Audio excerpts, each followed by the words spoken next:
Dear Kuya Melo, magandang gabi po, tawagin niyo na lang po akong Isabel, 27 years old, at taga Batangas. Marami na po akong naririnig na kwento ng pag-ibig dito sa inyong programa, at ngayon, ako naman ang magbabahagi ng sarili kong kwento, isang kwentong hindi ko akalaing magbabago ng buhay ko. Ako po ay simpleng babae lang. Hindi ako yung tipong palaging napapansin, pero hindi rin ako invisible. Sa totoo lang, kontento na ako sa trabaho ko bilang isang call center agent dito sa Lipa. Minsan, trabaho-bahay, bahay-trabaho lang ang routine ko. Walang excitement, walang kulay. Hanggang isang araw, biglang may dumating na hindi ko inaasahan. Nagsimula ang lahat noong sinamahan ako ng pinsan ko sa isang wedding ng kaibigan niya sa Tanawan. Alam niyo po yung feeling na wala ka talagang plano makipagkilala, pero parang tinadhana ka. Ganoon ang nangyari sa akin. Habang kumakain kami sa reception, biglang may lumapit na lalaki, matangkad, maputi, maayos manamit, at higit sa lahat, may ngiti na parang kayang tunawin ang lahat ng problema mo.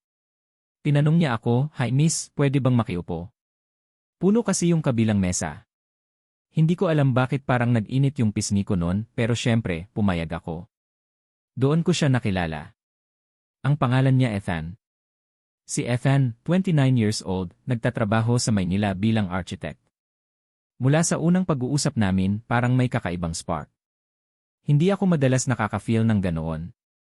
Nagsimula kami sa simpleng kwentuhan tungkol sa wedding, sa pagkain, hanggang sa mga pangarap namin sa buhay. Alam niyo po yung tipong hindi ka na conscious sa oras kasi ang gaan ng usapan niyo. Ganoon kami. Hanggang sa halos maghating gabi na, hindi ko na malayang kami na lang pala ang magkausap. Bago kami umuwi, bigla siyang nagsabi, "Isabel, ang saya ng gabi na to, pwede bang humingi ng number mo?" Hindi ako mahilig basta-basta magbigay ng number, pero ewan ko ba, parang may nagsabi sa puso ko na ito ang simula ng isang magandang kwento. Kaya ayun, binigay ko. Simula noon, araw-araw na siyang nagchat-chat. Good morning, good night, kamusta ka na? Kumain ka na ba, mga simpleng bagay, pero sa bawat mensahe niya, nararamdaman ko yung effort. Hanggang sa isang araw, tinanong niya ako, "Isabel, pwede ba kitang ligawan?" Kinabahan ako. Hindi ako sanay sa ganito. Pero ramdam ko yung sincerity niya. Hindi siya nagmamadali, hindi siya nangungulit. Lahat dahan-dahan. At doon nagsimula ang isang masayang chapter ng buhay ko. Naging official kami after 3 months. At sa loob ng isang taon na relasyon namin, masasabi kong si Isabel ang lalaking ipinagdarasal ko noon pa man. Hindi siya perpekto, pero mahal na mahal niya ako. Mga simpleng bagay, tulad ng paghatid sundo sa akin, kahit galing pa siya sa Maynila, pagbibigay ng paborito kong pagkain, kahit hindi ko hinihingi, at higit sa lahat, yung suporta niya sa lahat ng pangarap ko. Pero gaya ng lahat ng kwento ng pag-ibig, hindi lahat masaya hanggang wakas. Dumating yung panahon na kinailangan siyang lumipat sa Singapore para sa trabaho. Malaki ang offer at ayokong pigilan siya. Mahal ko siya, kaya gusto ko yung best para sa kanya. Pero ang hirap pala ng long-distance relationship. Noong una, araw-araw pa rin kaming nagkakausap.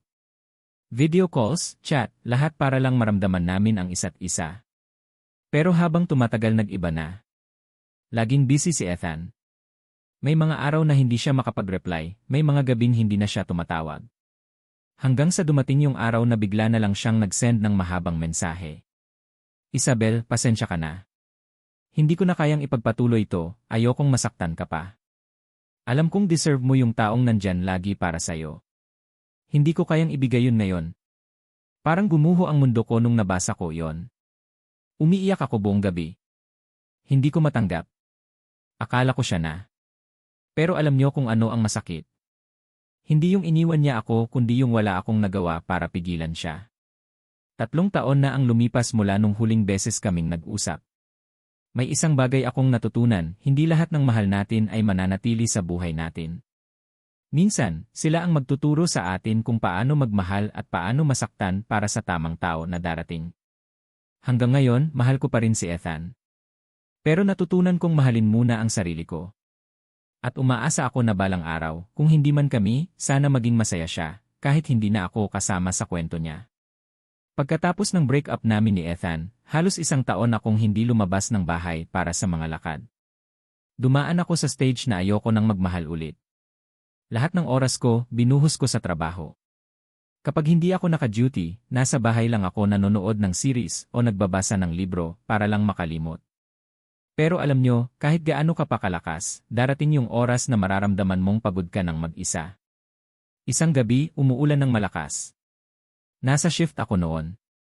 Madaling araw na ako nakauwi at nag-book ako ng Grab.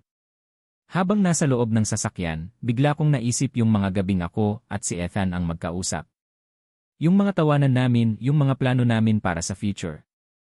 At doon muli akong napaiyak.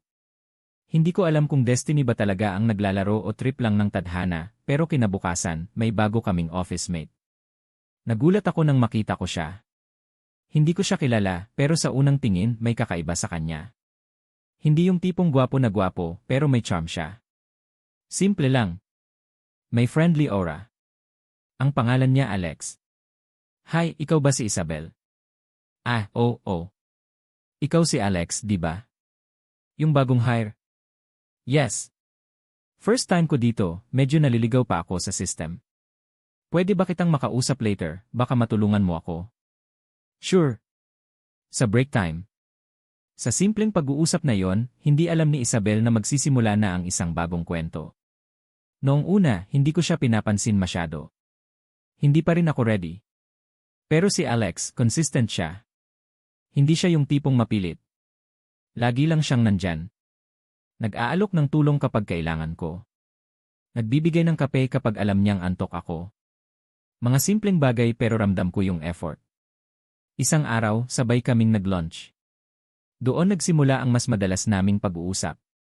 Hanggang sa isang beses, habang kumakain kami, bigla siyang nagtanong. Isabel, curious lang ako bakit parang laging malungkot yung mga mata mo. Natigilan ako. Walang ibang nakapansin nun maliban sa kanya. Kaya doon ako nag-open up. Sinabi ko lahat, yung tungkol kay Ethan, yung sakit na iniwan niya, lahat ng pinagdaanan ko. Akala ko tatakbo siya. Pero hindi tumingin lang siya sa akin at nagsabi. Kung alam ko lang na may taong kagaya mo, matagal na kitang hinanap. Isang buwan matapos noon, nagyaya si Alex na lumabas kami. Sa park kami napunta.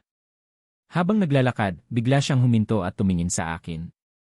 Isabel, hindi ko alam kung handa ka na. Pero gusto ko lang malaman mo handa akong maghintay. Para akong natunaw sa sinabi niya. Kasi pagkatapos ng lahat, may isang taong handang magstay kahit basag pa yung puso ko. At doon, unti-unti akong bumitaw sa sakit at pinapasok ang panibagong liwanag. Ngayon, 3 taon na kami ni Alex. At alam nyo, hindi na ako yung dating Isabel na puro takot magmahal. Dahil natutunan ko na hindi lahat ng nagmahal sa'yo ay iwan ka. May mga taong darating para buuin kang muli. 3 taon na ang lumipas mula nang dumating si Alex sa buhay ko. At masasabi kong siya na talaga ang pinakamasayang chapter ng kwento ko. Hindi siya perpekto, pero siya yung tipo ng tao na gagawin ang lahat para iparamdam sa'yo na mahalaga ka. Noong una, natatakot pa rin ako. May mga gabi na naiisip ko pa rin si Ethan. Hindi ko ikakailan na minsan, bumabalik ang mga alaala. Pero sa tuwing nangyayari yon, nandyan si Alex para ipaalala sa akin na hindi na ako nag-iisa. Noong isang buwan, nagyaya si Alex na mag-beach kami. Akala ko simpleng outing lang yon. Pero hindi ko alam, may plano pala siya. Habang naglalakad kami sa dalampasigan, bigla siyang huminto. Nilingon ko siya at nakita kong nanginginig yung kamay niya habang may hawak na maliit na kahon. Isabel, 3 taon na kitang minamahal. At bawat araw na kasama kita, lalo kong napapatunayan na ikaw yung gusto kong makasama habang buhay. Kaya ngayon, tatanungin na kita eh. Will you marry me? Hindi ako makapagsalita sa sobrang saya. Ang mga luha ko, bumagsak ng hindi ko namamalayan. At ang nasabi ko lang ay, yes, Alex. Yes. Nagyakap kami habang pumapalakpak ang mga tao. At doon ko naisip ito na ang panibagong simula ng buhay ko. Akala ko doon na matatapos ang lahat ng luha ko. Pero nagkamali ako. Dahil 2 linggo bago ang kasal namin may isang bagay na yumanig sa mundo ko. Habang nasa opisina ako, biglang may unknown number na tumawag. Sinagot ko. Hello. Isabel ako to. Natigilan ako. Pamilyar yung boses. At bago ko pa makapagsalita, narinig ko ang mga salitang hindi ko inaasahan. Ako si Ethan. Parang biglang huminto ang mundo ko. Akala ko hindi ko na siya maririnig kahit kailan. At ngayon, bigla siyang bumalik 2 linggo bago ang kasal ko kay Alex. Hindi ko alam ang gagawin ko. Nasa isang sitwasyon ako na ayokong mapunta kahit sino. Mahal ko si Alex pero bakit ganito ang pakiramdam ko nang marinig ko ulit si Ethan? Sabi niya gusto niya akong makita bago ako ikasal. Sabi niya nagkamali siya noon at mahal pa rin niya ako. Kuya Melo, hindi ako mapakali buong gabi. Hindi ko alam kung dapat ko bang harapin si Ethan o iwasan na lang. Pero sa totoo lang gusto kong makuha ang sagot kung bakit niya ako iniwan noon. Okay. Let's meet. Pero last time na to. Ano nang kailangan mo, Ethan? Hindi na ako magpapaligoy-ligoy pa. Mali ako noon. Dapat hindi kita binitiwan. Pero Isabel kaya ako bumalik dahil gusto kong sabihin sa iyo ang totoo. Totoo. Pagkatapos ng 3 taon? Para saan pa? Dahil hindi kita iniwan dahil hindi kita mahal. Iniwan kita kasi may sakit ako noon. Anong ibig mong sabihin? May sakit ako noon, Isabel. May tumor ako sa utak. Ayoko kang isama sa laban na baka hindi ko kayanin. Kaya umalis ako. Nagpagamot ako sa Singapore. At ngayon magaling na ako. Ethan, bakit hindi mo sinabi? Bakit hindi mo ako pinaglaban? Kasi mahal kita. At ayoko kang masaktan habang nakikipaglaban ako sa tanim ng buhay ko. Pero ngayon, nandito ako. At kung papayagan mo ako, gusto kong ipaglaban ka. Ethan, ikakasal na ako. Hindi pa huli ang lahat, si Isabel. Alam kong mahal mo pa rin ako. Hindi ko na alam ang gagawin ko. Mahal ko si Alex, pero nang makita ko ulit si Ethan, bumalik lahat ng alaala. Tama ba nakausapin ko si Alex tungkol dito? O dapat ba manahimik na lang ako? Love, parang ang tahimik mo ngayon. May problema ba? Wala, pagod lang siguro. Sigurado ka? 2 linggo na lang kasal na natin, ayokong may gumugulo sa isip mo. Alex, may kailangan akong sabihin sa'yo. Love, kanina ka patahimik. Ano ba talaga? Alex, may bumalik sa buhay ko. Anong ibig mong sabihin? Si Ethan. Yung ex ko. Si Ethan. Yung lalaking iniwan ka noon? Anong gusto niya ngayon? Gusto niyang makipag-ayos. Gusto niyang bumalik. At ikaw? Gusto mo rin ba? Hindi ko alam. Hindi mo alam? 2 linggo bago ang kasal natin, Isabel, hindi mo alam. Alex, mahal kita. Pero nang makita ko siya ulit, bumalik lahat ng alaala. Hindi ko ginusto to. Isabel, hindi ako perpekto. Pero minahal kita ng buong buo. Kung mahal mo pa ako, sana piliin mo ako. Pero kung siya pa rin ang laman ng puso mo, huwag mo na akong ituloy. Kasi hindi ko kayang ipaglaban ang isang laban na talo na ako. Dumating na ang araw ng kasal. Pero sa isip ni Isabel, gulo pa rin ang lahat. Habang naglalakad siya papunta sa altar, may biglang nangyari. Isabel! Isabel! Huwag mong ituloy to. Anong ginagawa mo rito, Ethan? Hindi ako pwedeng manahimik. Isabel, mahal kita. Alam kong mahal mo pa rin ako. Ano to, Ethan? Gusto mo bang sirain ang kasal namin? Hindi ako nandito para manggulo, Alex. Nandito ako para sabihin kay Isabel ang lahat bago siya magsabi ng I do.